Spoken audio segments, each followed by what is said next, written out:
وہ اس پر حاوی ہونے لگیں، یہاں تک کہ گاؤں والوں کو ایک روز چیخنے کی آوازیں سنائی دیں۔ سب وہاں پہنچے تو جو حال اس کا ہو چکا تھا وہ بیان کرنا بھی انتہائی مشکل ہے۔ 2 دن تو امن رہا، لیکن ایک رات اچانک مکھا غائب ہو گئے۔ بہت ڈھونڈا لیکن وہ نہیں ملے۔ ایک گاؤں والا قلعے میں ڈھونڈتا پہنچا تو دیکھا کہ مکھا جی کا بھی وہی حال ہوا تھا جیسا کہ اس منحوس کا۔ سارے گاؤں میں خوف و ہراس پھیل گیا۔ وہ گاؤں جہاں دن رات کی کوئی پرواہ نہیں ہوتی تھی، کوئی شخص آدھی رات کو بھی آرام سے باہر سے گھوم پھر کر آرام سے سو سکتا تھا، اسی گاؤں میں اب ہر طرف ڈر تھا۔ لوگ پہلے راتوں کو اور پھر دن کو بھی غائب اور قتل ہونے لگے۔ مکھا کے چھوٹے بھائی کو مکھا بنایا گیا تھا۔ انہوں نے بہت کوشش کی کہ اس مخلوق پر قابو پایا جا سکے۔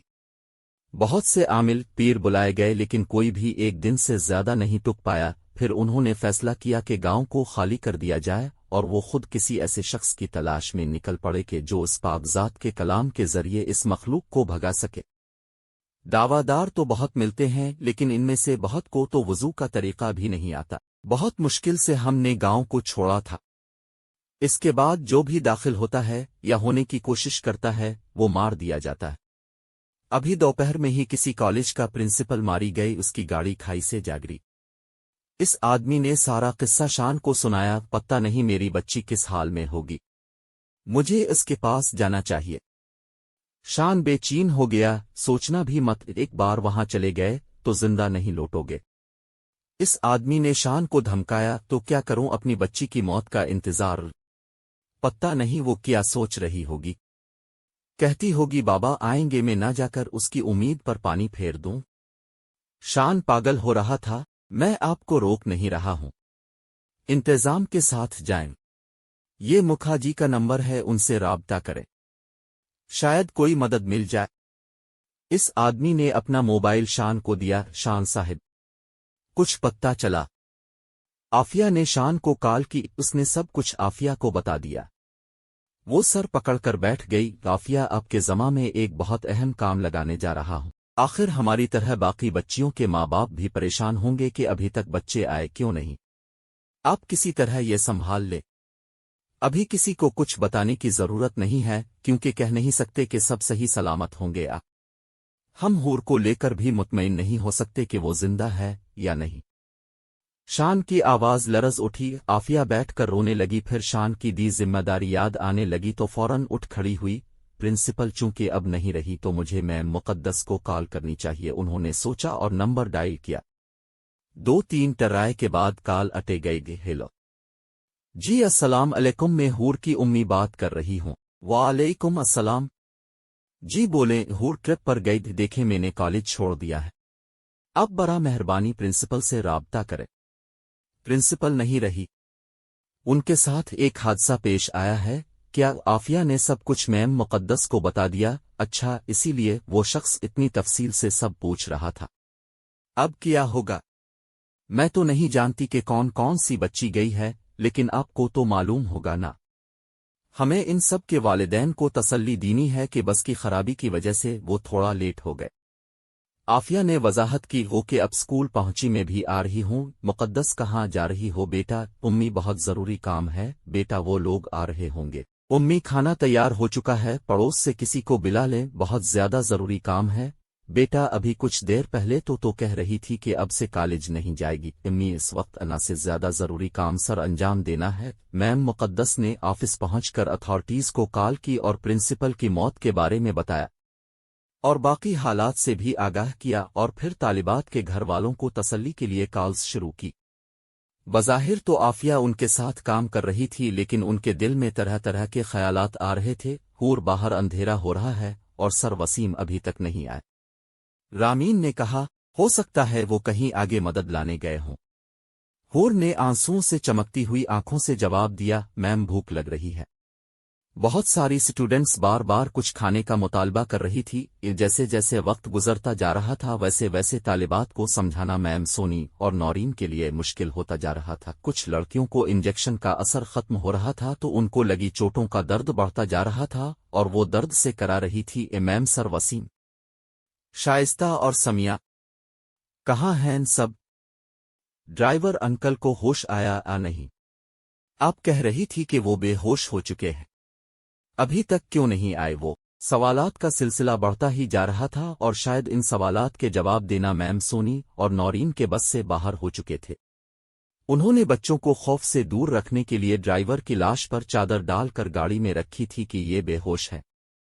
حور اور رامین کے سوا کوئی اور طالب علم اس بات سے آگاہ نہیں تھی۔ وہ لوگ اب کبھی نہیں آئیں گے اور اب میں سے جو ضد کرے گا اس کو میں قلعے سے باہر نکال دوں گی، پھر وہ جو کوئی بھی ہے اس کو بھی غائب کر دے گا۔ میم نورین غصے میں آ چکی تھی، سب بہت ڈر چکے تھے، کچھ تو اونچا اونچا رونے بھی لگی تھی۔ کبھی رامین عجیب و غریب حرکات کرنے لگی، کبھی وہ ہاتھ مروڑتی، کبھی ہنستی، کبھی روتی۔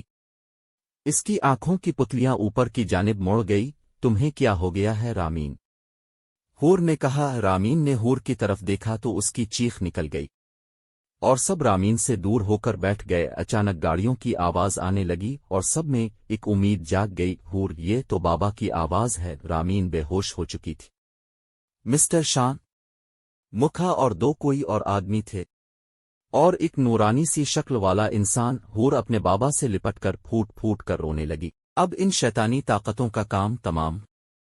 آج کے دور میں ایک سچا عامل ڈھونڈنا اتنا ہی مشکل ہے جیسے گھاس میں سے سوئی۔ وہ نورانی شکل والا آدمی سیدھا تہ خانے میں چلا گیا۔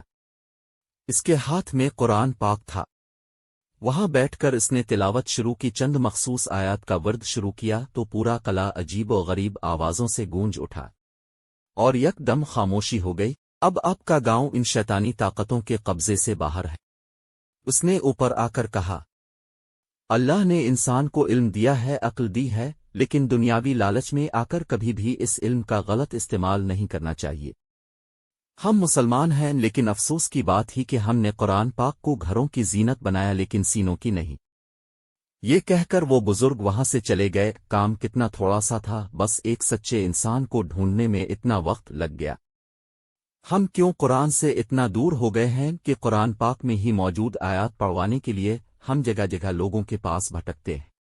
مکھا نے کہا، شان صاحب آپ ایک کام کیجئے گا، درخواست دے کر کالج میں کوئی ایک وقت مخصوص کریں جہاں گاؤں کے بچوں کو قرآن کی تعلیم تفسیر کے ساتھ دی جائے، تاکہ ہماری نسلیں ان جعلی پیروں فقیروں کے پاس بھٹکنے سے بچ جائیں۔ جی ضرور۔ گاؤں کے لوگ جو باہر انتظار کر رہے تھے اشارہ ملتے ہی اپنے اپنے گھروں کو لوٹ آئے اور مسٹر شان بھی سب بچوں کو لے کر گاؤں کے لیے نکل گئے۔ جو زندگیاں ختم ہو چکی تھی ان کو تو کوئی واپس نہیں لا سکتا تھا، لیکن اس چھوٹی سی عمر میں ان بچوں نے بہت بڑا سبق حاصل کر لیا تھا۔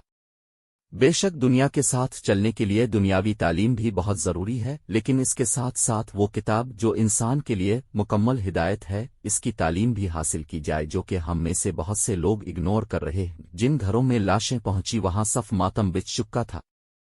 جو اپنے ماں باپ سے جا ملے ان کے لیے عید کا دن تھا۔ عافیہ نے بیٹی کے آتے ہی جو صدقات دینے تھے فوراً ادا کیے۔ حور اور مسٹر شان ڈرائیور کی لاش کے ساتھ گئے۔ حور اس بچے کے لیے بہت سارے کھلونے لے کر گئی اور اس کی جیب سے نکلنے والی امانت اس کی بیوی کو لوٹا دی۔ میم مقدس اب پرنسپل بن چکی تھی اور ان کے کالج میں نہ صرف اپنے گاؤں کے بلکہ ارد گرد کے گاؤں کے لوگ بھی قرآن کی تعلیم لینے آنے لگے۔ بے شک دنیاوی کامیابی کے لیے دنیاوی تعلیم بھی ضرورت ہے، لیکن دنیا اور آخرت دونوں کی کامیابی کے لیے قرآن کی تعلیم بہت ضروری ہے۔ لیکن افسوس ہم چار قل چند آیات تک پڑھنے کے لیے عاملوں کے پاس بھٹکتے ہیں، دنیاوی مسائل کے لیے مولویوں کو ڈھونڈنے نکل پڑتے ہیں، جبکہ ہر مسئلہ کا حل قرآن پاک میں ہے۔ آج ٹی وی چینل بھرے پڑے ہیں کالے علم، ناچاکی، محبوب قدموں میں، کاروباری بندش، یہ سب لوگوں کو لوٹنے کے سوا کچھ نہیں، اور ہم قرآن سے دوری کے باعث پھنستے چلے جا رہے ہیں۔ اس پر سوچنے کی ضرورت ہے۔ کوئی بھی کالا علم اللہ کے کلام پر بھاری نہیں ہو سکتا۔